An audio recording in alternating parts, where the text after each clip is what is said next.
La Sociedad Española de Radiodifusión presenta... Ser... ¡Viva la radio! Podcast. Siempre.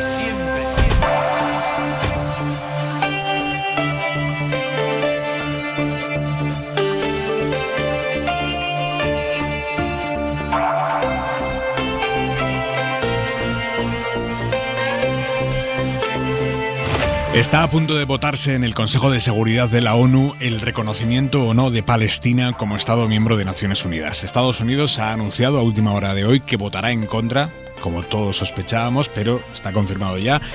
Y esto es importante porque en caso de que en los próximos minutos, cuando se vote, haya una mayoría suficiente a favor de ese reconocimiento, que no está claro, Estados Unidos tendría el poder de vetarlo. Failure to make progress towards a two-state solution. El secretario general de la ONU, Antonio Guterres, ha pedido el reconocimiento de Palestina como Estado. Él sí lo apoya, dice, para no aumentar la volatilidad de la región. Pero todo apunta a que esos llamamientos van a quedar en nada. Ahora bien, lo sucedido esta tarde-noche, el mero hecho de que se debata y se vaya a llevar a votación a lo largo de la noche, tiene un simbolismo político enorme. El ministro español de Asuntos Exteriores, José Manuel Álvarez, ha participado en ese debate en la ONU. Para garantizar esa paz, todos en esta mesa sabemos lo que debemos hacer: aplicar la solución de dos estados. Y hay una vía para lograrlo: reconocer a Palestina como uno más en esta organización de las Naciones Unidas. Israel, sin embargo, advierte de que reconocerles a los palestinos un estado sería el mayor premio al terrorismo. Veremos qué sucede en los próximos minutos, veremos qué pasa esta noche. El resultado de la votación se lo contaremos aquí en Hora 25.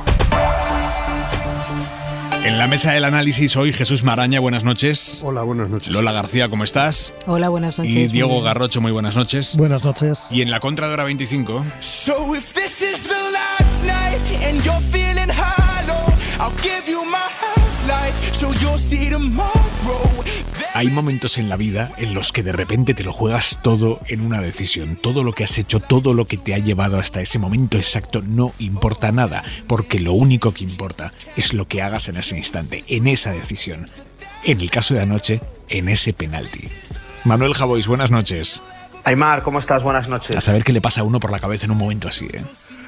Pues sí, porque se empezó la tanda perdiendo el Madrid y finalmente le tocó a Rüdiger tirar el último penalti. ¿Y qué hizo cuando lo enfocó la cámara en primer plano? Se pegó un suspiro que me metí debajo de la cama. O sea, cogió aire, no te falta aire en ese momento, te cogió aire, lo expulsó, se descompuso un poco. Yo, mira, decía Robert Duvall, sí, que hacía de consigliere en El Padrino, decía de Marlon Brando que la mejor exhibición de talento suya, de Brando, la vio cuando en la película él, su consigliere, le comunica a Brando la muerte de su hijo, de Sori Corleone. Y entonces Brando se desploma por dentro. Cuenta Duvall que se hunde, vio cómo se hundía a través de un suspiro. Suspiró y de repente fue como si todos sus órganos se derrumbasen, ¿no? Y el espectador entiende que ese hombre ha recibido la noticia de la muerte de un hijo. ¿Sabes qué suspiro parecido a Rüdiger? ¿Quién? Miroslav Jukic, el jugador del Depor, que le tocó tirar el penalti decisivo en el último minuto contra el Valencia, la primera liga del Depor, que finalmente no lo fue. Esa imagen se nos quedó a todos grabada como icónica. Enfocan a Jukic, Jukic coge aire y yo recuerdo ese suspiro como si lo hubiese hecho yo, que ni siquiera soy deportivista, aunque por supuesto iba a muerte con el Depor en esa liga porque se la estaba jugando contra el Barça. Fíjate, suspiró. Y muchos pensamos, no llega ni a golpear el balón. Era un hombre sobrepasado. Era el suspiro de un hombre al que parece que le van a fusilar. Y tiró un penalti horrible, sin fuerza. Bueno, en todo eso pensaba yo, en esas décimas de segundo, en Marlon Brando, en El Padrino, en Jukic, en tirarme por la ventana. En fin, cuando de repente Rüdiger se pega un suspiro que llegó el aire a Puerto Llano, me parece a mí. Bueno, en ese suspiro creo que cabía el apocalipsis. Hoy sabemos, solo después de ese penalti sabemos que no era el suspiro de Marlon Brando al recibir una mala noticia. Era el suspiro de Robert Duvall dándola. Y no sabes lo mucho que me congratula. Un beso, Javois. Un beso, chao.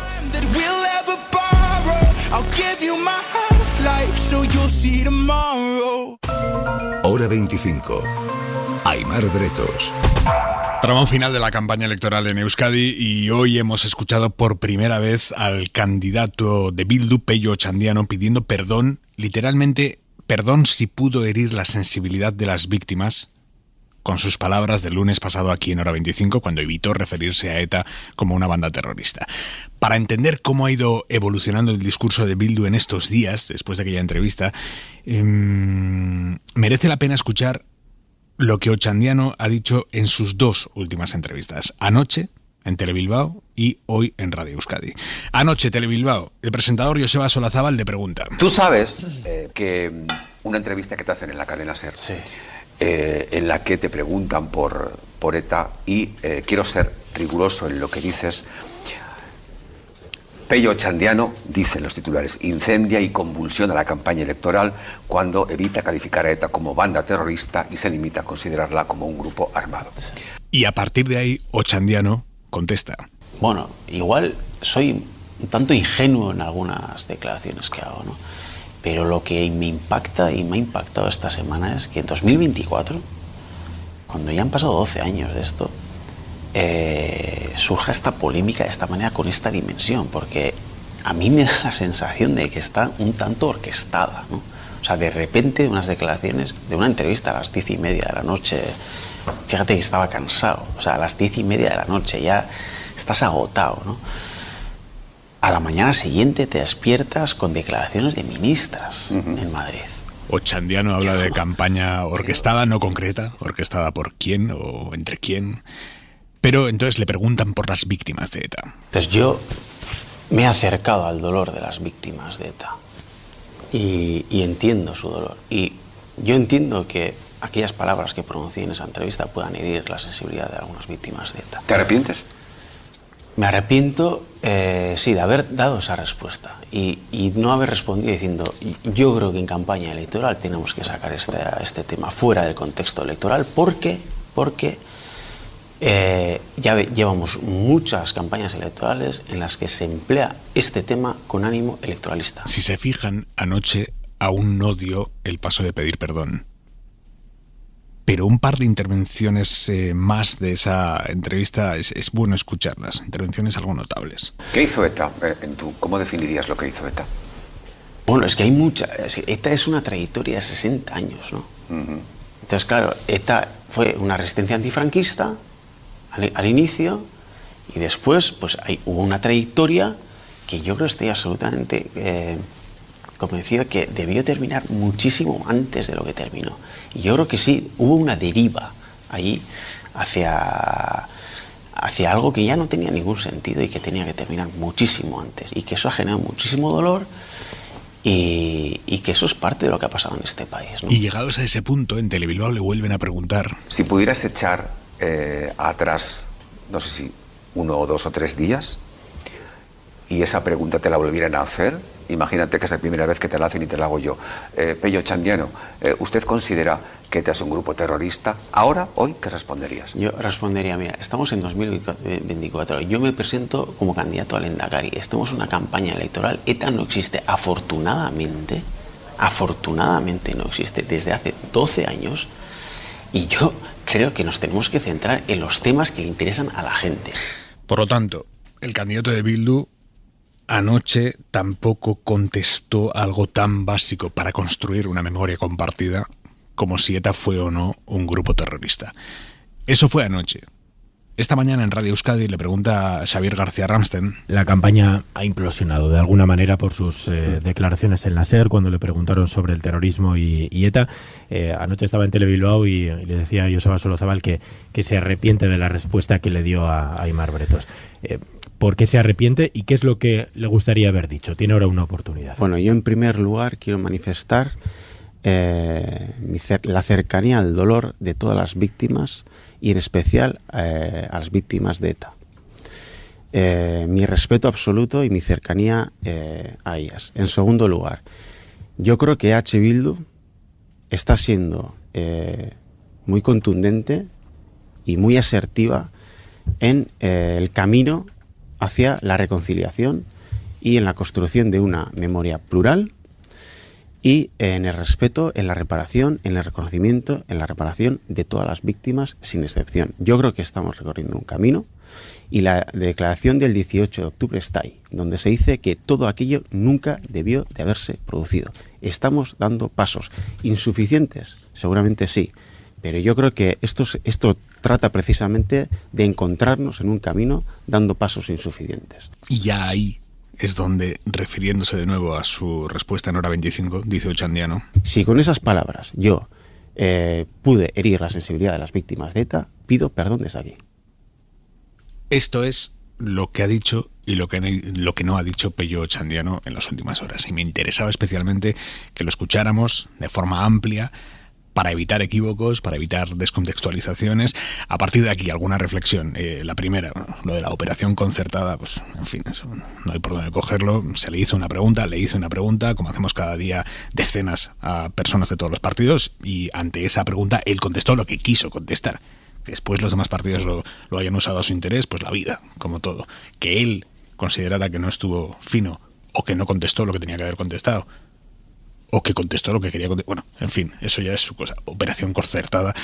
Esa es una reflexión. Otra, tiene razón Ochandiano en que él no era nadie cuando ETA mataba, que él no tenía ninguna responsabilidad política, y tiene razón también en que Bildu ha dado pasos importantes en el reconocimiento del dolor enorme que ETA provocó en buena parte de la sociedad y del resto de España. Pero también es verdad que todo lo que ha sucedido esta semana ha sacado a la luz la parte del camino que le queda por recorrer a la izquierda abertzale, que no es poco. De hecho, es fundamental, es una parte fundamental. Reconocer que el terrorismo de ETA fue eso, terrorismo, que no tuvo ninguna justificación y que la propia izquierda abertzale contribuyó al dolor a través de su complicidad con los que pegaban los tiros. A partir de ahí, que esta gente está recorriendo ese camino más lento de lo que nos gustaría, con pasos atrás lamentables, tratando de buscar atajos a veces, todo lo que queramos, pero que esta gente está recorriendo ese camino poco a poco, eso es así. Que dentro de Bildu tienen muchos ritmos distintos, como orígenes distintos tienen, y que eso los sume en contradicciones y demoras dolorosas a veces, eso también es así. Y que los demás tenemos que decidir si desde la exigencia alentamos ese proceso necesario, o si nos centramos solo en el juicio, legítimo, pero juicio, por lo que no han recorrido aún, pues eso también es así. Y que mensajes como los que hemos escuchado estos días, tipo Ochandiano no define a ETA como grupo terrorista, por lo tanto Ochandiano es ETA, Bildu es ETA, que mensajes de ese tipo son tan simplones como contraproducentes, pues eso francamente, pues eso también está fuera de toda duda, para quien quiera entender y para quien quiera buscar la convivencia. Si lo que se busca ya es otra cosa, bueno, pues entonces ahí poco se puede decir. Fue una entrevista aquí en la SER, lo que puso patas arriba a la campaña electoral vasca, y mañana esa misma campaña se cierra con un debate aquí en la SER.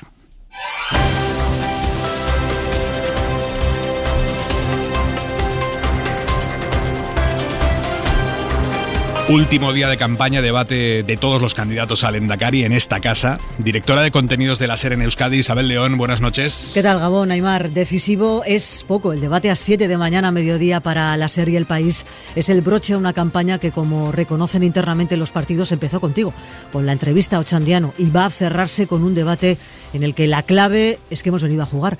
Solo habrá tiempos establecidos al inicio y al final, en la presentación del diagnóstico y en el minuto de oro, así como orden de mayor representación a menor y viceversa.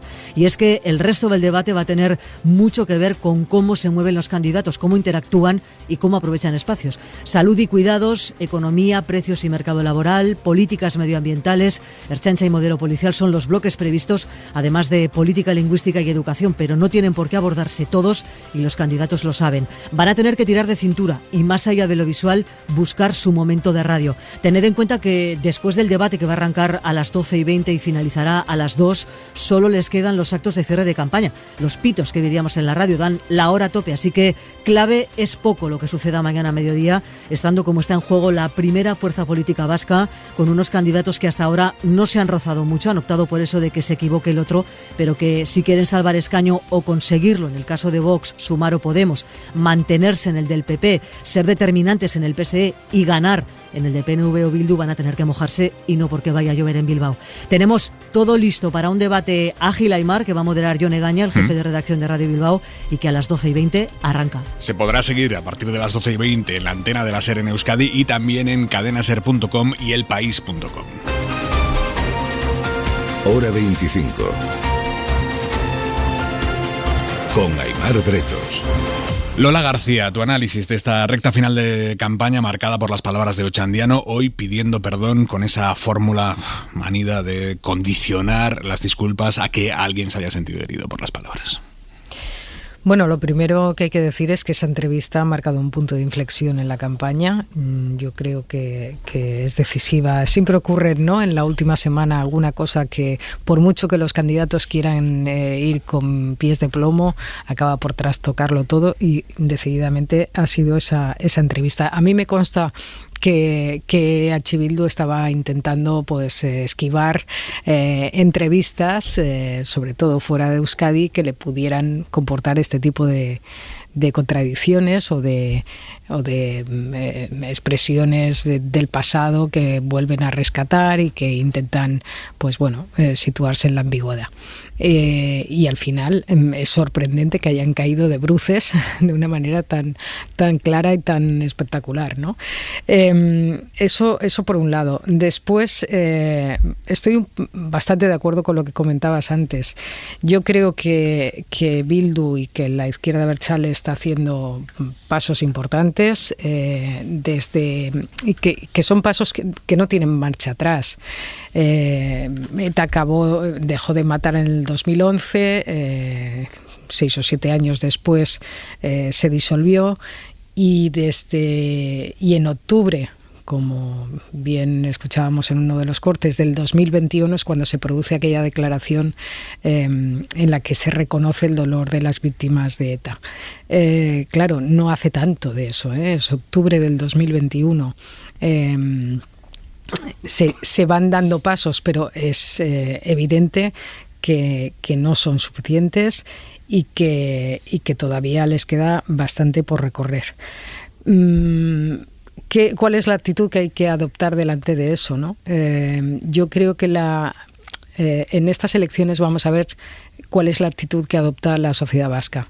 Tengo la impresión de que están yendo muy rápido en la sociedad vasca. Es decir, y a veces da un poco... veremos el resultado, ¿no? Pero si el resultado de Bildu es espectacular, a pesar de esta entrevista y de las consecuencias políticas que tiene, será bastante claro que la sociedad vasca incluso prefiere algo tan terrible en estos casos como el olvido antes que o sea, pasar página, incluso aunque sea a costa del olvido, ¿no?, por decirlo así.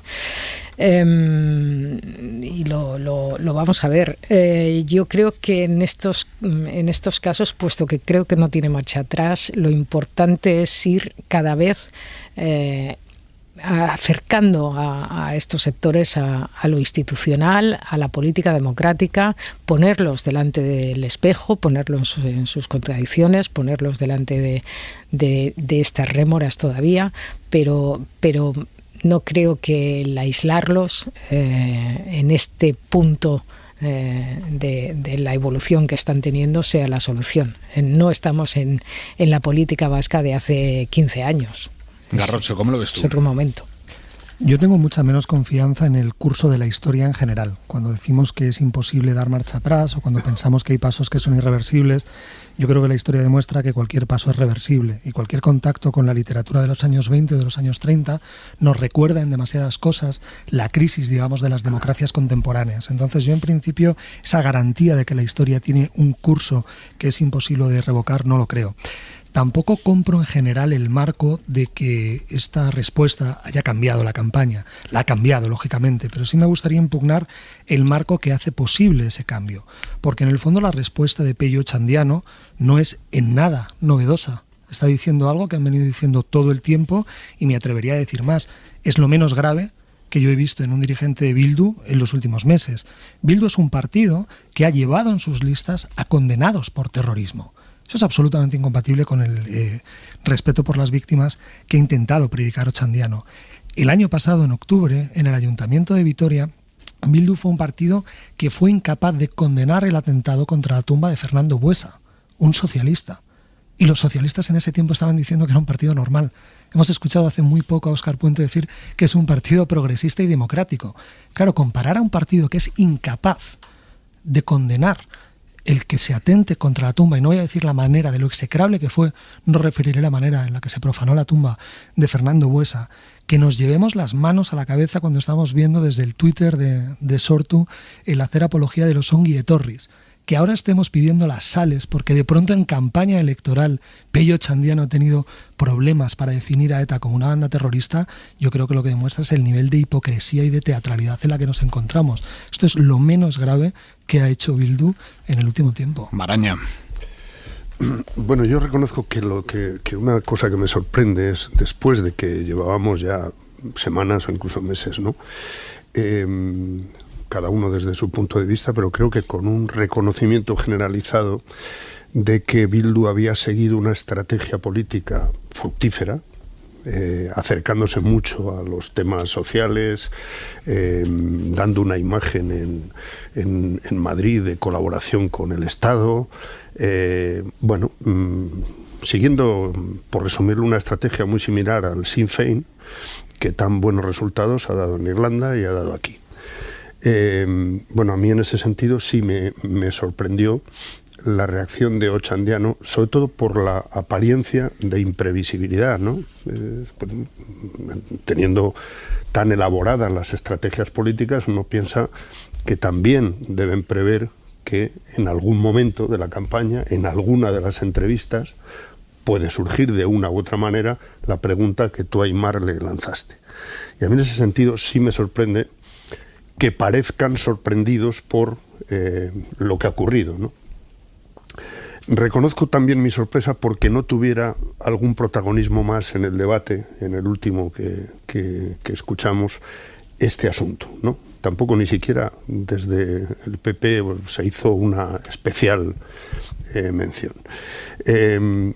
Y confiando en que esto no es improvisado ni es algo tan sorprendente como parecen trasladar, pues yo confío más en lo que hoy he leído en algún análisis desde la propia Euskadi, ¿no? Que es ese intento de equilibrio de por dónde podemos perder más votos. Si decimos claramente y damos ese paso que se le está reclamando a Sortu fundamentalmente, pero también a Bildu, que es la coalición en la que se integra Sortu, que dé un paso más contundente en la definición tan obvia de que ETA fue una banda terrorista, pueden haber calculado que les restaría votos en los espacios, digamos, más fieles a lo que era la batasuna que arropó a ETA durante tanto tiempo, ¿no? Y en este caso, pues lo que no sabemos todavía es si esto le resta votos en la transferencia de votos que todas las principales encuestas estaban dando desde el PNV a Bildu, por ejemplo, o incluso desde otros partidos, por ejemplo, desde la izquierda, Sumar y Podemos, etcétera. Bueno, esto no lo sabemos, va a ser difícil de averiguar, pero a mí me parece que algún efecto puede tener, por una razón que voy a resumir en una frase que le escuché a Gorka Landaburu, ¿no? Que es eso de que Bildu quiere pasar página pero sin leerla. Y es difícil que eso continúe ocurriendo, reconociendo, y tú mismo lo has dicho en la introducción, en el editorial del programa, que es que yo creo que hay que reconocer los esfuerzos que en buena parte de la izquierda abertzale se han hecho en el camino de la pacificación y en su día jugándose el tipo ante la propia ETA. Y esto yo creo que hay que decirlo así de claro porque fue así. Pero me parece que lo que deberían comprobar estos días es que es hora de decir que el agua es agua y que una banda terrorista es una banda terrorista. Y a partir de ahí seguir contribuyendo a la convivencia, ¿no? Y a la reparación, y a la justicia, y a la verdad. Porque si no, va a seguir habiendo constantemente lagunas. Esta tarde, los corresponsales en Bruselas le han preguntado al presidente Pedro Sánchez, después del Consejo Europeo. Quería preguntarle, presidente, si le parecen suficientes las disculpas del candidato al Endacari de Bildu después de sus declaraciones sobre ETA en Cadena SER, en Hora 25, y en una clave un poco más europea, de cara a las elecciones, si podría confirmarnos la candidatura de Teresa Rivera para liderar la luego entraremos en la candidatura de Teresa Rivera, sí o no, pero sobre esa pregunta, la de las disculpas de Pello Otxandiano, la respuesta del presidente. Evidentemente no. No, yo creo que a las cosas hay que llamarlas por su nombre. Y ETA no es una organización armada, ni el Movimiento de Liberación Nacional, que dijo el señor Aznar. Fue una banda terrorista que fue derrotada por la democracia española gracias a la unidad de todos los demócratas. A partir de ahí le han preguntado también al presidente si esto va a hacer que el PSOE se replantee su política de pactos con Bildu. Bildu es un socio parlamentario que ha sido un apoyo fiel y necesario para la estabilidad parlamentaria de este gobierno, en esta legislatura y la anterior. ¿Lo de esta semana va a cambiar eso? Este es un gobierno de coalición formado por dos formaciones políticas. Una se llama Partido Socialista Obrero Español y la otra se llama Sumar. Vamos al Congreso de los Diputados como un gobierno de coalición con minoría parlamentaria y hablamos con todos los grupos parlamentarios, salvo con uno, que es con Vox. Y lo que hacemos es acordar medidas que benefician a la mayoría social del país. Por tanto, yo creo que con eso está dicho todo. ¿Entendéis esta posición del presidente? ¿Esta semana de campaña vasca y los mensajes que se han cruzado pueden dejar secuelas en la relación parlamentaria entre el PSOE y Bildu o no, Lola? No creo que cambie la relación parlamentaria porque eso supondría poco menos que acabara el gobierno. O sea, en este momento todos los actores prácticamente son necesarios y el gobierno los necesita. O sea, lo que sí encuentro es que, por ejemplo, las declaraciones de la ministra portavoz, ¿no? Se está mezclando un poco la posición del gobierno y la necesidad que también tiene el Partido Socialista de estar en una campaña electoral en Euskadi, ¿no? Y de intentar que la suma del Partido Socialista y el PNV dé 38. Y creo que ahí, por ejemplo, las declaraciones de Pilar Alegría, de la ministra portavoz, yo creo que tenían bastante que ver con esto segundo, ¿no? De intentar ayudar a la campaña electoral, ¿no? Con aquello de la cobardía y tal.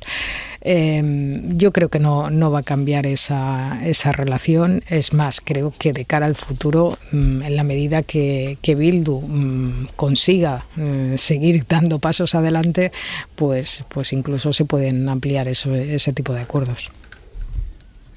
Yo creo que la posibilidad de que se revoque, digamos, la relación que hemos estado viendo de Bildu con el PSOE es nula, es decir, es 0,0.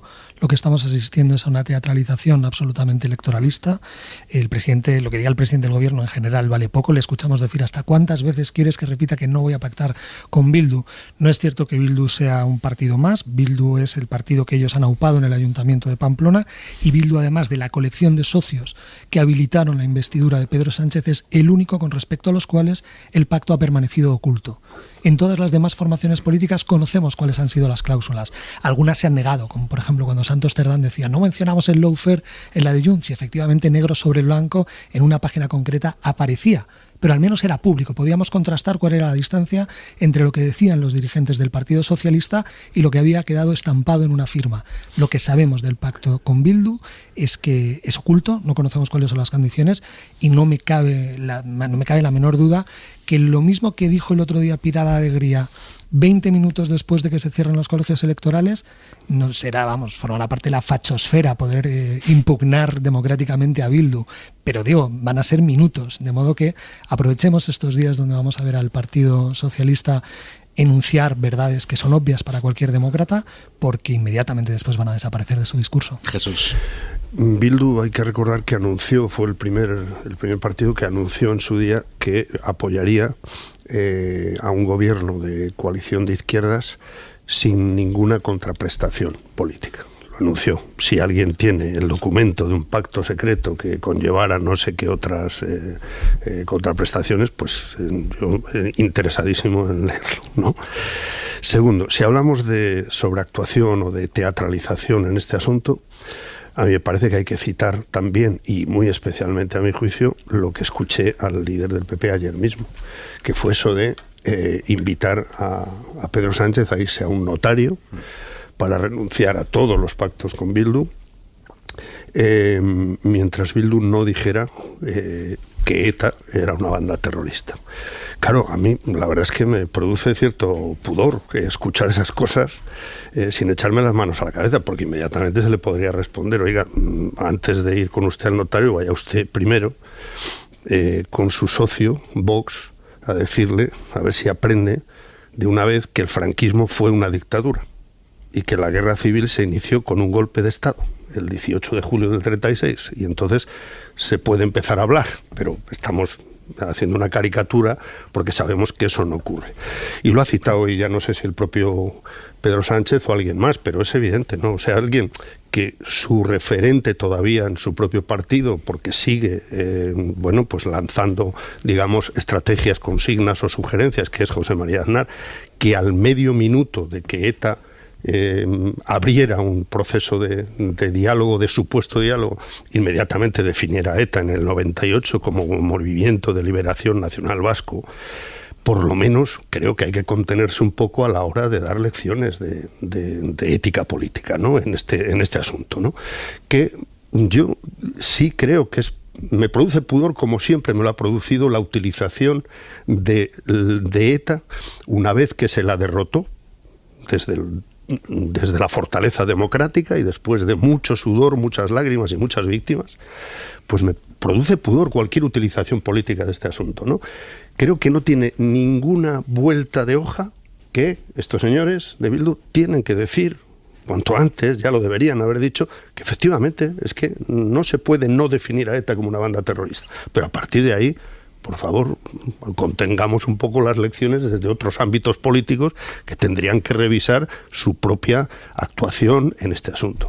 Hombre, para comparar a Bildu con Vox o a Vox con Bildu tendríamos que encontrarnos con que la dictadura... No, he comparado el enunciado de que ETA fue una banda terrorista y de que el franquismo fue una dictadura, porque no lo admiten. Pero a mí eso me parece estupendo. Es decir, yo creo que a Vox exigirle y ponerle, y ojalá algún día Aimar tenga adelante a alguien de Vox para hacerle esa pregunta, porque es una pregunta pertinente. Creo que en cualquier caso... No, si la respuesta la hemos tenido hoy mismo en el Parlamento Valenciano. Bueno, pero quiero decir que volver a poner el foco, es decir, que a la gente que no goza de una calidad democrática definitiva, ponerles el foco, yo creo que tiene un valor y que desenmascararlo tiene sentido.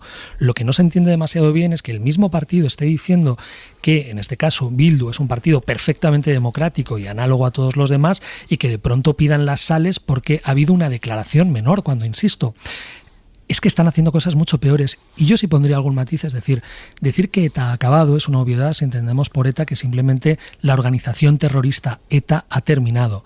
Que hay gran parte del imaginario, de las causas, de la ideología y de la corrupción moral que la inspiró, para mí es suficiente cuando tenemos a condenados por terrorismo en listas electorales. Cuando hay un partido que tiene problemas... El otro día, perdóname, Diego, pero el otro día le preguntamos a Ochandiano por eso también, y nos dijo expresamente que fue un error, que a ellos les llegaron esas listas desde los ayuntamientos y que fue un error, pues y que como tal lo abordaron. Pues entonces, y que no recogieron las actas esos condenados. No, los condenados eran los condenados por delitos de sangre directos. Los otros sí que permanecieron. Pero creo de nuevo que es que en la carrera por perfeccionar la democracia no debemos regalarnos matices. Podemos aspirar a que efectivamente la higiene sea completa y decir efectivamente, vuelvo al caso de Vitoria, que me parecía muy grave, que ETA ha sido definitivamente derrotada cuando tenemos a un partido que se permite no condenar la profanación de un socialista como Fernando Buesa. Yo creo que seríamos muy sinceros si nos dijésemos, hombre, hay mucha parte de ETA, de su imaginario, de su ideología, de su simbología y de sus aspiraciones que siguen vivas. Porque además, y concluyo, es que es la propia ideología la que entraña una forma de violencia. Y esa sigue viva, y concluyo de verdad, es que no hay grupos terroristas de habermasianos, por poner un ejemplo. Es decir, que el problema es la ideología que inspira esa violencia, y el nacionalismo separatista genera ese tipo de fanatismos. Perdona, es que estamos entrando, yo me callo enseguida, dice Juan Lola que está en la distancia, pero a ver, es que la ideología no está penalizada en la Constitución Democrática Española. Entonces, nos puede parecer fatal, te puede parecer muy mal la ideología separatista nacionalista, y podremos discutir muchísimo sobre los prejuicios y los perjuicios de cualquier tipo de nacionalismo, y es un debate interesantísimo. Pero diga, que la banda terrorista ETA fue derrotada y no existe, no tiene la menor duda. La banda sí, la menor duda. Sí. Bueno, pero a partir de ahí habrá discusiones. Que hay un daño que permanece. Quiera. Pero, Diego, yo llevo toda la vida, desde que empecé en el periodismo, que cada vez que alguien sugería aquel tópico de qué titular te gustaría, era aquel de ETA dice adiós a las armas, o ETA es derrotada, y a partir de ahí hagan ustedes política. Llevábamos, ¿cuánto yo? Desde mi uso de razón, décadas. Oiga, esto es en lo que estamos desde hace más de una década. Lola. Y esto yo creo que hay que admitirlo. Claro que nos alegramos. No, yo también creo que ETA acabó hace afortunadamente bastante tiempo y lo que hay es todavía, yo no sé si las motivaciones son electorales, en cualquier caso da igual, es decir, da igual si la motivación por la cual Ochandiano no habla de terrorismo de forma clara es porque hay un sector de votantes que todavía añoran no se sabe qué. Pero en cualquier caso eso da igual, o sea, los pasos se van a tener que ir dando, porque yo sí que creo que Bildu está buscando una normalización total y si la quiere conseguir tendrá que pasar por ahí tarde o temprano. Las ideologías separatistas, es que si entráramos en esa discusión prácticamente diría que, no sé, una cuarta parte del Congreso de los Diputados tendría algún tipo de mácula en ese sentido, ¿no? Porque no, un matiz para que se una entienda. Cuarta parte no, diría más. Yo diría más de la mitad, porque el nacionalismo español o españolista también andaría por ahí. Pongo un matiz para que se por entienda. No hablar de Madrid Voy a poner un matiz para que se entienda sí, de una manera definitiva. Tengo 30 segundos para tu matiz. Si Madrid estuviera lleno de bares o hubiera bares con fotografías de Queipo de Llano y de Millán Astray, ¿diríamos que el franquismo ha muerto? Yo no. Yo bueno, hay algunos ayuntamientos que sostienen y defienden sus nomenclaturas franquistas sin ningún problema. Vuelvo a la pregunta, porque a lo mejor lo que podemos decir es que efectivamente con 10 segundos. Hay ecos. Si esos bares existieran en Madrid, yo diría sí, pero que no te empeñes en que nos parezca bien lo que no decimos. Hay un partido con bien, nostalgia del franquismo que tiene bastantes diputados. Hora 25, seguimos. Hora 25. Con Aimar Bretos. Por cierto, estábamos hablando de memoria, sobre la importancia de la memoria completa. Hoy se ha aprobado en el Parlamento Valenciano el primer paso para la llamada Ley de Concordia, que es la ley con la que PP y Vox, que gobiernan allí en coalición, van a cargarse la Ley de Memoria Histórica Autonómica que existía hasta ahora. Esta nueva ley hace que la palabra franquismo aparezca una única vez y es para decir que nunca ha habido un relato consensuado sobre la guerra civil y el franquismo. Punto. No se habla del franquismo de nuevo en la ley. Y además esta nueva ley disuelve el Instituto Valenciano de la Memoria Democrática. Isabel Villar, buenas noches. Buenas noches. Principio del fin de la Ley de Memoria Histórica Valenciana, la llamada Ley de Concordia, con la que PP y Vox van a sustituir esa normativa hecha andar en el Parlamento entre aplausos de sus diputados y gritos de la oposición. Gritos de vergüenza. La poca vergüenza de utilizar la palabra concordia. ¿Sabe lo que significa concordia? Juntar corazones. Y usted lo que está haciendo es dignificar a los represores. Es José Muñoz, portavoz de los socialistas, que han exhibido fotos de represaliados por el franquismo y que ha protagonizado un áspero cara a cara con el presidente valenciano Carlos Mazón. Lo que están haciendo, señor Mazón, es dignificar el franquismo e intentar blanquearlo. Eso antes de recordarle con quién gobierna, qué socios tiene. Y entiendo que lo hace por la cercanía personal y política, incluso de asiento con su vicepresidente, entre otras cosas. Un vicepresidente que, en sus propias palabras, se decía orgulloso nieto de aquellos que ganaron la guerra. Porque esto lo puso en Facebook el vicepresidente Barrera, con el que Mazón se ha abrazado tras aprobarse la toma en consideración de esta norma, que además de disolver el Instituto Valenciano de Memoria o ampliar el plazo temporal al 31 para que abarque la Segunda República, también dice que la guerra civil nos ha de enseñar que no importa el bando, ni el origen ni las creencias, el sufrimiento y la muerte fue la misma para todos. Proclama el texto además que ni entre historiadores ni ciudadanos, que no ha existido un relato consensuado de la guerra civil y el franquismo. Franquismo que, según Mazón... Léame los labios, señor Muñoz. Sí, fue un dictador. Sí, fue una dictadura. Esto le ha dicho al portavoz socialista y ha acabado citando a Chávez Nogales, que murió en el exilio. He querido permitirme el lujo de no tener ninguna solidaridad con los asesinos. Para un español, hoy quizás sea este un lujo excesivo. Manuel Chávez Nogales. Señor Muñoz. Lo ha leído de A Sangre y Fuego y después le ha dado el libro al socialista Muñoz. Este le ha entregado una foto de Miguel Hernández que Mazón ha puesto en su escaño y ahí ha estado la foto mientras votaban a favor de la ley para cargarse la normativa de memoria y mientras el diputado de Vox, José María Llanos, respondía al teatro que según él ha hecho la oposición llevando esas fotos de represaliados. Y si traemos aquí las fotos de los miles de mártires masacrados por el socialismo, no cabrían en este Parlamento. Parlamento al que los diputados de Compromís han ido de negro, de luto. Perquè avui és un dia negre per als valencians. Avui és un dia Es Joan Baldoví, para quien la ley de concordia de PP i Vox, una llei per humiliar novament a les persones que donen la seva vida per la democràcia i la llibertat. solo busca humillar a quienes dieron su vida por la democracia y la libertad y a los familiares que aún no han encontrado a los suyos. Así ha sonado una sesión en la que la concordia de verdad solo ha aparecido en este aplauso cerrado a la diputada de Compromís, exvicepresidenta valenciana, Aitana Mas, que hace unos días anunció que tiene cáncer y hoy la han arropado así todos los grupos del Escorts. Gracias, Isabel. La memoria, Maraña. Pues efectivamente a mí me produce mucha vergüenza, sinceramente, escuchar determinadas cosas y sobre todo comprobar que se producen estos retrocesos enormes, ¿no? Partiendo además de falsedades. O sea, cuando se dice hay que tumbar la ley de memoria democrática porque hay que restablecer o establecer la reparación a todas las víctimas, esto ya estaba en la ley de memoria democrática, ya está. Estaba, de hecho, ya en la primera ley de memoria histórica. Ya se refleja los derechos de las víctimas de los dos bandos en la guerra civil.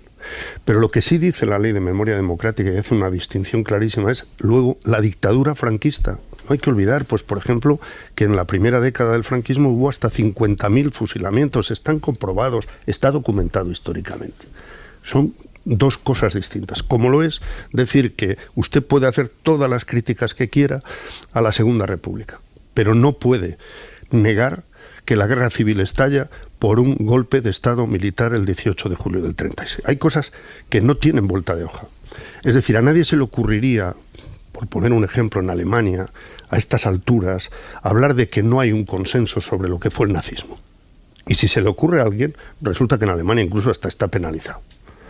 Yo no llego a ese extremo, porque tenemos una democracia, creo que puede presumir de una flexibilidad y de una tolerancia, de una, bueno, pues absolutamente abierta, que nos permite precisamente unos niveles de convivencia, pues creo que muy altos, ¿no? Que deberían ser muy altos. Bueno, pero es que estamos asistiendo a unos garrotazos a la historia que son tremendos. Y entonces esto yo comprendo que irrite e indigne a los familiares, descendientes de víctimas del franquismo que a día de hoy todavía no encuentran a sus abuelos o tatarabuelos que están en cunetas por ahí perdidos. No, cuidado. Las víctimas del otro lado tuvieron durante 40 años sus reconocimientos, sus homenajes, etcétera, etcétera, y no se les ha negado después, en ningún momento que yo sepa. Es falso lo de que se reabren heridas y toda esta historia. No es verdad. Esto se está utilizando para retroceder, para contaminar y para ensuciar una vez más, para deslegitimar todo lo que no sea el pensamiento propio. Esto es lo que está haciendo la ultraderecha. Y me produce vergüenza que desde un partido conservador, democrático, se sea cómplice de todo este retroceso. Lola. Bueno, la relectura de la historia yo creo que es uno de los elementos que hoy en día el populismo utiliza con mayor énfasis, porque le permite manipular la configuración de una identidad nacional, ¿no? Lo hemos visto muy claramente en Rusia con Putin, por ejemplo, y resulta mucho más manipulable en la opinión pública a partir de esas relecturas, ¿no? De intentar amoldar el pasado a la conveniencia de determinadas opciones políticas. Y yo creo que lo que se está intentando por parte de una buena parte de la derecha es hacer eso, ¿no? Un revisionismo, una retórica revisionista, relativizando la dictadura, considerando que bueno, igualando a las víctimas, hubo víctimas de los dos lados, esto fue una conflagración entre hermanos que, en fin, que se cometieron barbaridades por los dos lados, ¿no? Y se obvia, pues efectivamente, que hubo un golpe de Estado, se obvia que hubo una dictadura durante 40 años, en la que hubo una represión sostenida durante todo ese tiempo, con campos de concentración, con fusilamientos, en fin, que se intenta, ¿no?, mezclar todo y al final pues que parezca que en fin, que todo esto fue pues una desgracia en la que las dos partes cometieron barbaridades, ¿no? Y es muy lamentable porque efectivamente hay muchas falsedades en algunas de las cosas que se dice. La ley de memoria histórica no es un compendio de retórica comunista ni nada que se le parezca. No estamos ahí, no se está negando ni mucho menos que se cometieran atrocidades por los dos bandos durante la guerra civil, que fue eso, una guerra civil, y por tanto conlleva eso. Pero lo que se está haciendo al final, la ley va a continuar igual, va a continuar vigente, pero al final lo que estamos consiguiendo es que en determinadas comunidades autónomas haya unas víctimas que están más protegidas y están más respaldadas, y hay otras pues que no. O sea, tantos años después, ¿no? Y es bastante triste. Diego. Yo creo que la mayor torpeza o el mayor error es tratar de ambicionar una mejor ley de memoria democrática e intentar llevarla a cabo con Vox. Yo creo que eso es un error, yo creo que eso es inviable, porque sí pienso que se puede aspirar, como señalo, a una mejor ley de memoria democrática. Yo creo que España tiene cosas que contarse desde antes del 36, y yo creo que hay principios que pueden ser asumibles, como extender hasta el 31, por ejemplo, la memoria democrática, o preocuparnos también de las víctimas del 34, o tratar de acotar o tratar de ser incluso más ambicioso en la ley de memoria democrática. Creo también que España debe ambicionar el tener una ley reconciliadora, y eso solo va a ocurrir cuando haya un pacto entre la derecha y la izquierda. Y esa es una de las críticas o de las más finas que yo le he escuchado alguna vez a Feijóo. Recuerdo que en un momento señaló que él aprobaría una ley de memoria democrática y que lo haría con los votos del Partido Socialista. Él decía, no con estos diputados, pero sí con otros. El que la derecha democrática en España fuera capaz de tener un pulmón moral capaz, insisto, de construir una ley de memoria democrática mucho más ambiciosa, yo creo que les regalaría o les brindaría de nuevo un pedigrí democrático que podría ser deseable. Y desde luego creo que es deseable que los grandes partidos, o el gran partido de la derecha y el gran partido de la izquierda, lleguen a un pacto.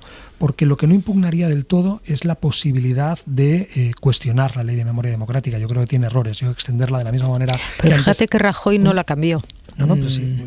Yo hablo añado, completo tu reflexión diciendo que el Partido Popular no debió parecerle tampoco tan mala la ley como... Si las leyes que Rajoy dijo que iba a derogar y no derogó son muchas. Lo que señalo es que sí hay un proyecto posible, yo me atrevería a decir un proyecto urgente en España para que se opere. Y no digo recortar ni hacerla más pequeña ni menos vehemente, sino todo lo contrario, que sea más vehemente, que quepan todos. Yo creo que también es legítimo el preguntarnos, ¿hay una retórica un tanto bucólica cuando escuchamos a Baldoví decir las personas que lucharon por la democracia o que lucharon por la libertad? Pues no toda. Es decir, Durruti no era un demócrata y hay que ser un ingenuo.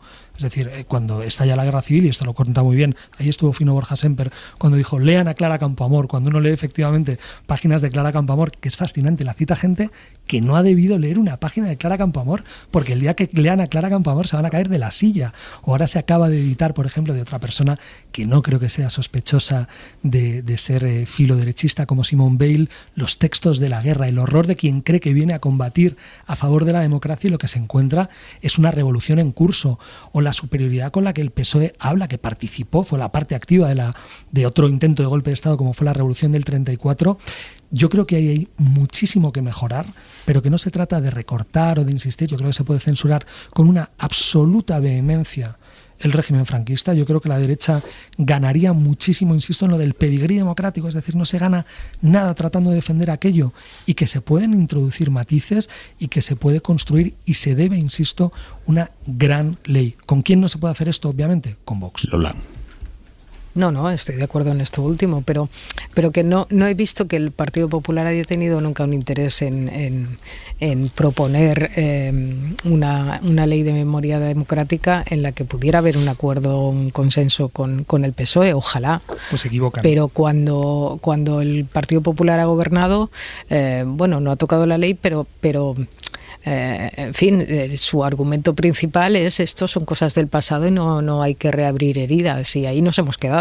O sea, yo no recuerdo esa declaración de Feijóo, pero debe ser la única en la que se ha referido a este asunto, porque por lo general esa es la posición, no reabrir heridas. Bueno, por cierto, yo a mí tampoco calificaría de mucha fineza una declaración en la que hice yo con otros diputados socialistas.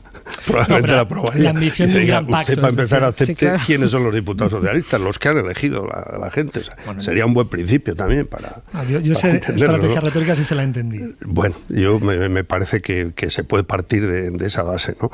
Y luego es que, a ver, sería un debate interminable si entramos a describir los errores, los crímenes, los personajes de todos los años, me da igual que sea desde el 31, porque puestos a todo esto, a seguir la estela de este planteamiento que hacen PP y Vox, ¿por qué no incluimos la dictadura de Primo de Rivera? Por supuesto. ¿No? Donde el PSOE también tendría muchas cosas. ¿Por qué no los crímenes durante la época de la Restauración? Que hubo unos cuantos también. Y celebramos que hay investigadores investigándolos. Pero es que, oiga, que estamos hablando de una ley de memoria democrática, que estaremos de acuerdo en eso, que parte de lo que rompió y nos dejó a España en años de oscuridad y de retraso respecto a cualquier democracia occidental. Estamos de acuerdo en eso, ¿no? Y que tenemos, se calcula, 100 y pico mil desaparecidos todavía, sin que sus familiares, sus descendientes puedan enterrarlos dignamente. Eso es lo fundamental, que convendría, que al menos en eso no hace falta muchos recovecos ni mucha fineza, se pudiera estar de acuerdo entre demócratas y distinguir además lo que significa. Creo que lo he dicho en este programa más de una vez, pero es que yo como demócrata fui educado en esa, a lo mejor es un error, pero fui educado en el sentido de que ser demócrata equivale a ser antifascista y antigolpista. Y esto no termina de asumirse. Y luego podemos hablar de todo lo que usted quiera y, por cierto, también de esas interpretaciones forzadas que se hacen a menudo de las lecturas sobre Chávez Nogales. Un matiz, Maraña. Yo creo que ser demócrata no es ser solo antifascista, es ser dicho solo, pero se incluye, antitotalitario. Y el fascismo es un totalitarismo. Una de sus formas, no la única. Pero ser demócrata es ser antitotalitario de cualquier forma de totalitarismo. Bien, y ahora venimos con el oro de Moscú. Y entonces habría que empezar a hablar de por qué alguien ganó la guerra y otro la perdió. Y cuáles fueron los apoyos. Y por qué no hubo más remedio que recurrir a tal. Y por qué se le acusa a determinados personajes de la República de ser unos matarifes prácticamente, sin tener en cuenta que hasta donde alcanza la investigación histórica, lo que hicieron efectivamente reconociendo esos crímenes que se produjeron, sobre todo en los primeros meses después del alzamiento, del golpe de Estado, se intentaron frenar esos crímenes y se frenaron. A los pocos meses. Eso es así. Entonces, volvemos a ese revisionismo que citaba Lola, que el problema no es que no surgiera, que ya surgió hace unos cuantos años en este país, pero es que ahora lo ha abrazado la derecha y la ultraderecha, ese revisionismo, y esto, a mi juicio, democráticamente es grave. Pero Jesús, lo que yo he señalado no es revisionismo, ¿no? El señalar que podemos introducir matices. Bueno, no sé, como me citas investigar. A la vez a Durruti, a Chávez Nogales, pues claro, no sé lo que estás haciendo, pero es que lo mío es muy sencillo. Lo mío es muy sencillo. Dice, la banda terrorista ETA era una banda terrorista. La dictadura franquista era una dictadura. Eso hemos escuchado. Y hubo un golpe de Estado. Eso y ya hemos escuchado. No le demos más vuelta. De democracia. No, pero es que yo creo, al contrario, no hace falta darle más vuelta. Hemos escuchado al presidente de la Comunidad Valenciana decirlo. Tenemos que recorrer muchísimo más. No nos podemos conformar con eso. Una cosa es lo que ha dicho y otra cosa es lo que se ha afirmado. Pero aunque porque yo sí he leído esta tarde pero que con el afán de recorrer más, lo que hacemos es recorrer menos. Claro, claro. O sea, que podemos volver atrás, ¿no? Que al principio habíamos comenzado la tertulia diciendo los pasos irreversibles. Tenemos claro que el progreso democrático está siempre amenazado y que hay que vigilarlo. Bueno, yo lo que encuentro es que en estos cambios que se están haciendo en las comunidades, por ejemplo en Aragón o no sé si Castilla y León también estaba en ello. Sí. Al final... de hecho, la ley de Castilla y León es la más heavy porque quita la palabra dictadura. Exacto. El término dictadura desaparece. Pero es que todas están inspiradas por el mismo patrón. Es decir, aunque haya matices y una ponga dictadura o no ponga dictadura al hablar del franquismo, pero al final se trata de quitar las subvenciones a los familiares de las víctimas que están buscando, a sus familiares en cunetas y en fosas, y estos matices lingüísticos que parece que son menores, pero que van calando y que van teniendo un pozo. Entonces, claro, aspirar a que tengamos una ley de memoria histórica perfecta como contrapunto a que hay unos señores que se están cargando la memoria histórica, la memoria democrática, en fin, me parece que son dos planos diferentes. 11 de la noche, 10 en Canarias. En la cadena SER, Hora 25, Aimar Bretos. Manu Carreño, buenas noches. Hola, buenas noches, ¿qué tal? Está de moda el fútbol alemán, además del Borussia Dortmund y el Bayern de Múnich, que están en las semifinales de la Liga de Campeones. Acaba de terminar el partido del Bayer Leverkusen de Xabi Alonso, que además de ganar la Bundesliga y estar en la final de Copa, se ha metido en las semifinales también de la Europa League con un empate a 1 ante el West Ham. Sigue sin perder ni un partido en toda la temporada.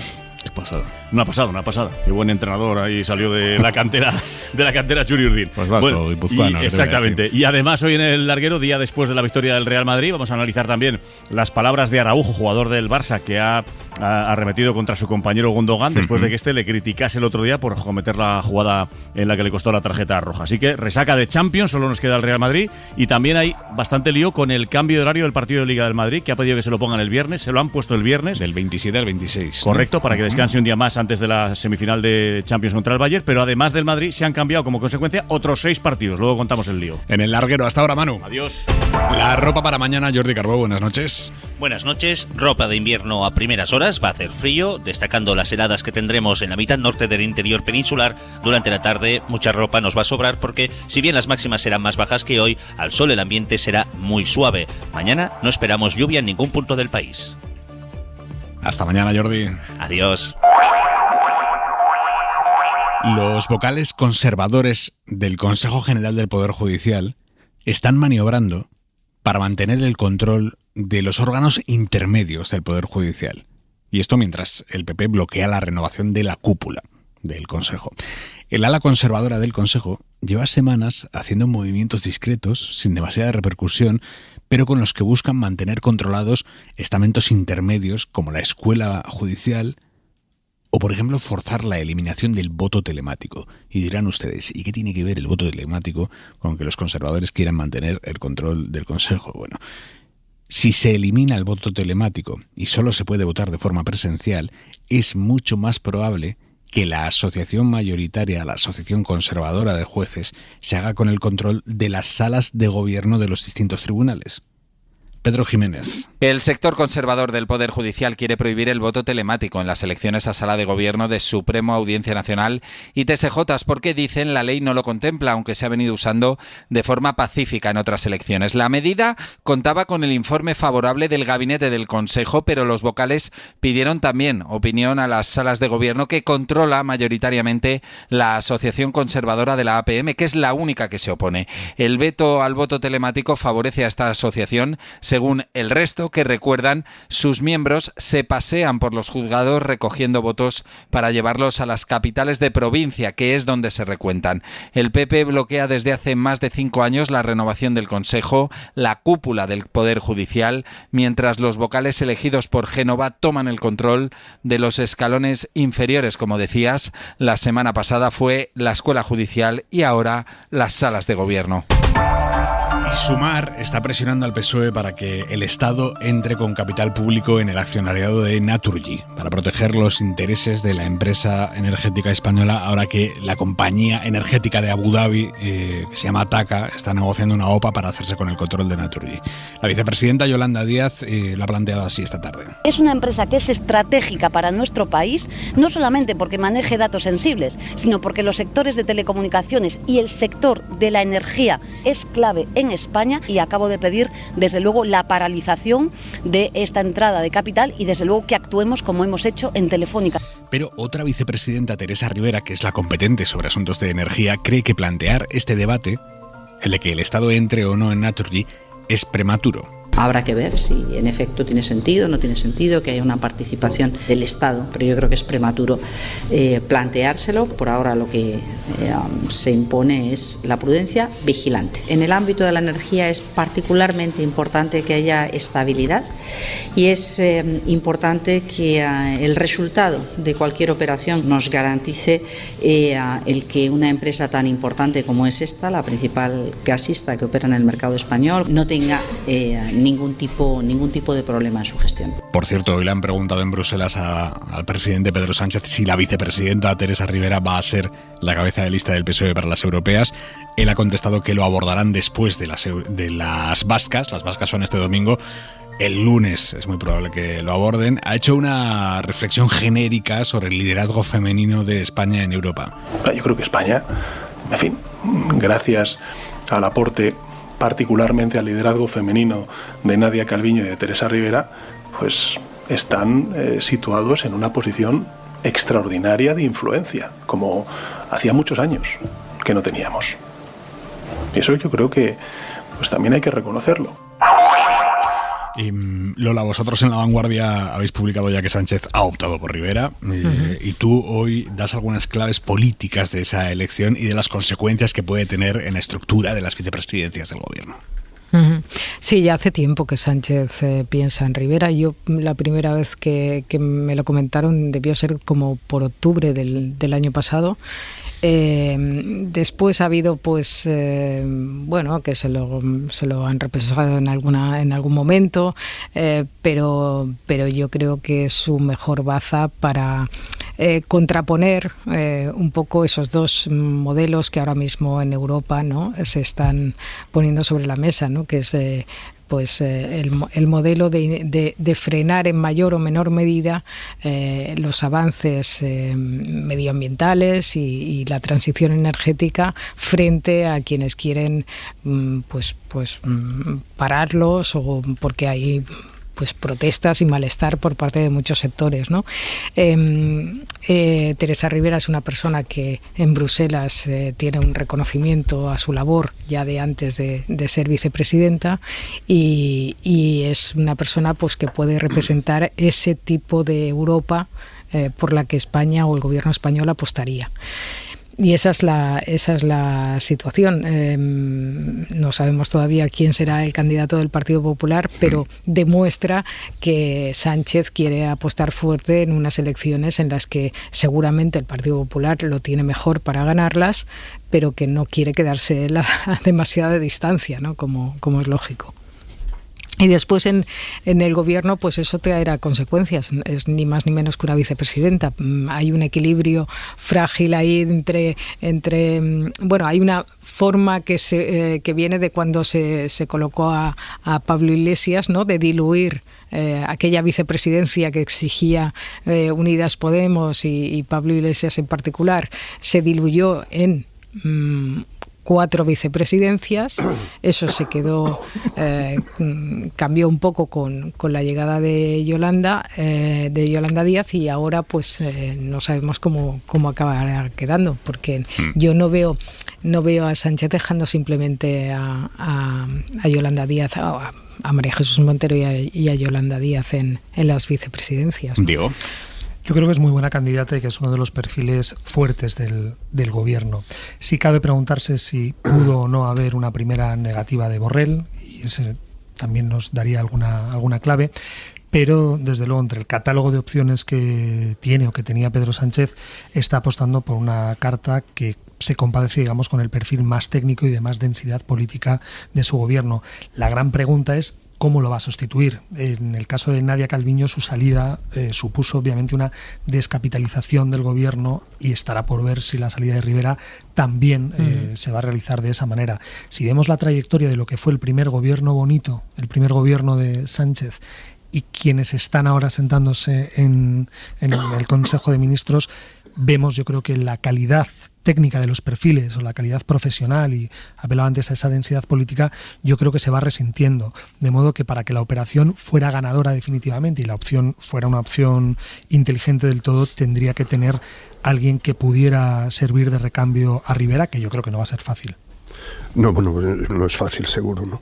Pero es verdad que yo creo que, y esto me parece que define también en parte la trayectoria de Pedro Sánchez, que es eso de partido a partido, ¿no? Y la decisión sobre Rivera me parece que sí apunta a jugar toda la partida de las europeas, cuando es verdad que todas las encuestas señalan una derrota del Partido Socialista, y es una de las mejores armas que tiene ahora mismo, desde luego, es Teresa Rivera, y especialmente en la proyección hacia Europa y en la apuesta diferenciada en políticas económicas, de sostenibilidad, de planteamiento de presente y de futuro, etcétera. Es Teresa Rivera. Entonces yo creo que la lectura principal es esa, y coincido con Lola en que además ha sido una especie de guadiana, pero viene de lejos, es decir, que que ha estado ahí en primer plano. No sabemos incluso si a veces contra su propio deseo, ¿no? Pero es lo de siempre. Al final, alguien que ha demostrado también, pues yo creo que un nivel de lealtad importante también con Pedro Sánchez, pues al final es probable que dé el paso claramente, ¿no? Por cierto, esta noche en el programa Ruta 21A, que es un programa que elaboran El País y la cadena SER en vídeo a través de nuestras páginas web, la periodista Lorena Baeza ha entrevistado a Juanma López Iturriaga, que ha dejado una reflexión sobre el deporte, pero pensando en la política. Me ha parecido muy valiosa. Alguno pensará, bueno, ahora lo escucharé, es de cajón, pero precisamente por eso, por su compleja obviedad, me ha parecido valiosa. Esto es lo que ha dicho Iturriaga. Hay una regla cuando tú juegas a un deporte de equipo, que todo lo que hagas, su prioridad es el equipo. Y una vez que beneficia al equipo, te puede beneficiar a ti.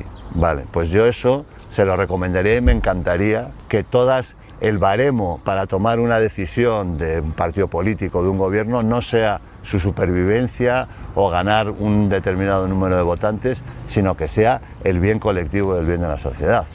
¿Es utópico aspirar a unas dinámicas políticas en España que se rijan en esta clave, Garrocho? Yo creo que en una democracia mediática cada vez es más difícil. Me cuesta imaginar personas que estén operando en esa lógica. Pongo un ejemplo muy claro. ¿Hace cuánto tiempo que no discutimos sobre cuestiones ideológicas? Si reparamos en cuáles son los debates habituales en las tertulias o cuáles son los elementos de enfrentamiento, siempre es hasta qué punto determinadas personas que tienen una adscripción ideológica están dispuestas a perdonar lo imperdonable a los suyos o van a hipertrofiar la crítica, normalmente en cuestiones formales o en cuestiones más o menos indecentes, pero ha desaparecido lo que es la disputa política, donde conservadores, liberales o socialdemócratas o socialistas y comunistas puedan disputar ideas. Yo creo que hay un problema que tiene que ver con el modo en el que se arbitra la conversación pública y el modo en el que se decantan las preferencias, donde la tecnología también está, digamos, agravando ese tipo de mensajes más cortos o más banales, y lo veo difícil. Ese, desde luego, es la asíntota hacia la que tendríamos que tender, pero cuando uno ve la práctica política real, la sensación, en mi caso, que acabo de llegar como testigo a la política, a la observación más directa, es muy decepcionante y es muy inquietante, porque lo que empieza a fallar no son simplemente los actores, sino es el escenario. Es decir, sobrevivir en política siendo una buena persona hoy es una excepción, y un escenario que te exige ser un héroe para comportarte como una persona normal es un escenario viciado. ¿Lo compartes, Lola? Totalmente, sí. A ver, es que el bien común es un concepto también muy, muy amplio, y claro, a veces para hacer el bien común le tienes que pisar el callo a alguien. Algún sector se puede sentir o va a estar objetivamente maltratado por hacer el bien común. Entonces, en una sociedad tan compleja como la nuestra, ya esos consensos tan amplios de un bien común que todo el mundo comparte son muy difíciles de aplicar. Y si además le añadimos que vivimos en una sociedad muy mediatizada y muy pues que necesitas estar, no solamente tienes que hacer el bien común, tienes que hacer que entiendan que eso es el bien común, tus votantes, ¿no? Y eso es muy, muy complicado de hacer hoy en día. Maraña. Pues a mí me parece que la frase o la reflexión de Iturriaga está muy bien traída, pero fíjate, yo no la llevo tanto al terreno de la dificultad para debatir ideológicamente como lo otro, lo más pragmático, si se quiere, ¿no? Es decir, que se vaya elaborando o reelaborando, pues yo creo que se ha ido perdiendo, en cierto modo, la prioridad del servicio público como un sentido de reivindicación de lo colectivo, ¿no? Del interés colectivo.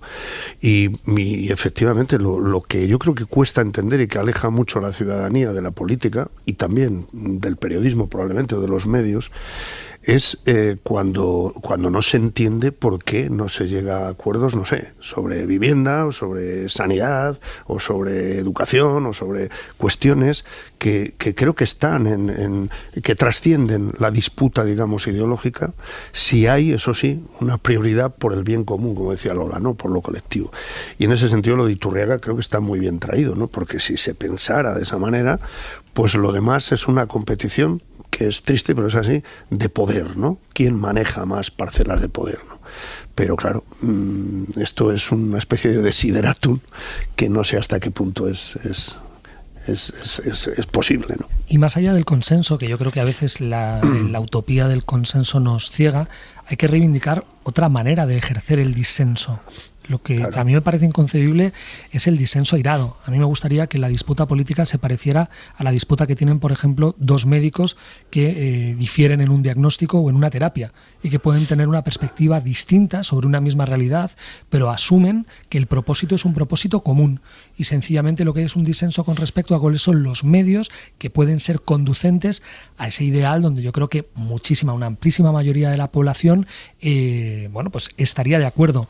Lo que creo es que nuestro mecanismo psicológico de adscripción ideológica ya es mucho más patológico. Es decir, nos estamos jugando, la gente no está dispuesta a discutir normalmente porque lo que se pone en juego es su intimidad más básica, porque tenemos una adscripción identitaria que a saber de dónde viene. Yo creo que no siempre ha sido así o no tiene por qué ser necesariamente así.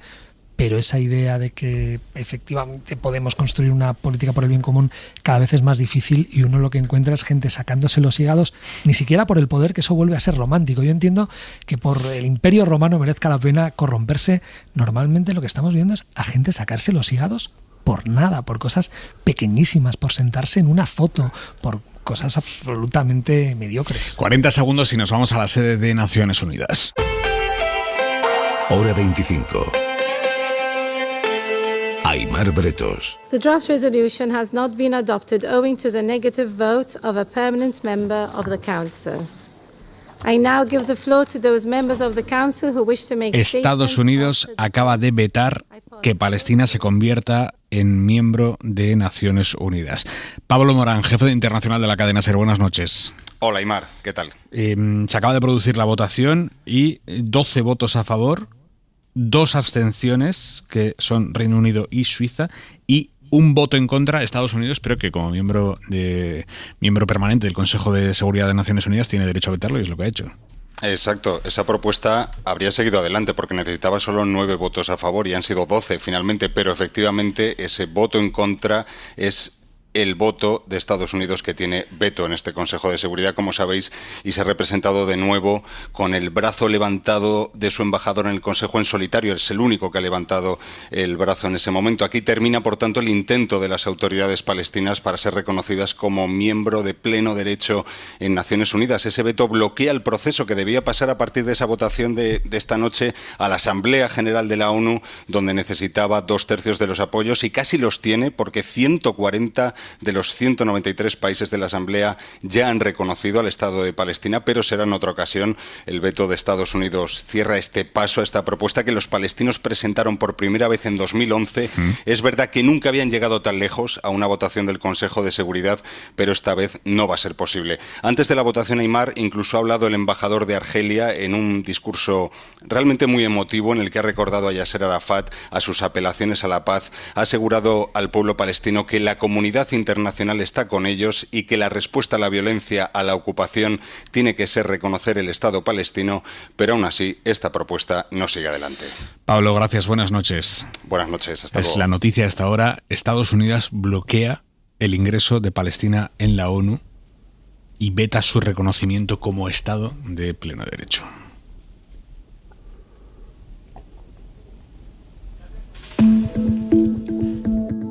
Joaquín Estefanía. El desprecio a los victimarios. No basta con manifestar piedad con las víctimas del terrorismo. Hay que sentir desprecio por los victimarios, por los asesinos. Si no, se está aplicando un mecanismo por el que se quiere intencionadamente algo contrario a lo que se manifiesta como deseado. Casi de repente, al candidato de EH Bildu al Endacari, Pello Chandiano, se le ha puesto cara de acelga. Desde que el pasado lunes no quiso responder a la pregunta más sencilla de Aimar Bretos, si ETA fue una organización terrorista, ha aparecido ante las cámaras, en los debates y en los mítines como un falso joven, no como un ciudadano de otro ciclo, que es lo que pretendía. La labor de ayornamiento en la que se habían esforzado los parlamentarios de la izquierda berchal en Madrid durante los últimos años ha dado un enorme paso atrás en apenas unos días. El hecho es que finaliza otra campaña electoral en la que la normalización de hablar de las cosas, sanidad, educación, paro, etc., han sido suplantadas en el último momento, una docena larga de años después de que se diese fin a medio siglo de terror, por el debate sobre la naturaleza de aquella violencia. Punto y 25.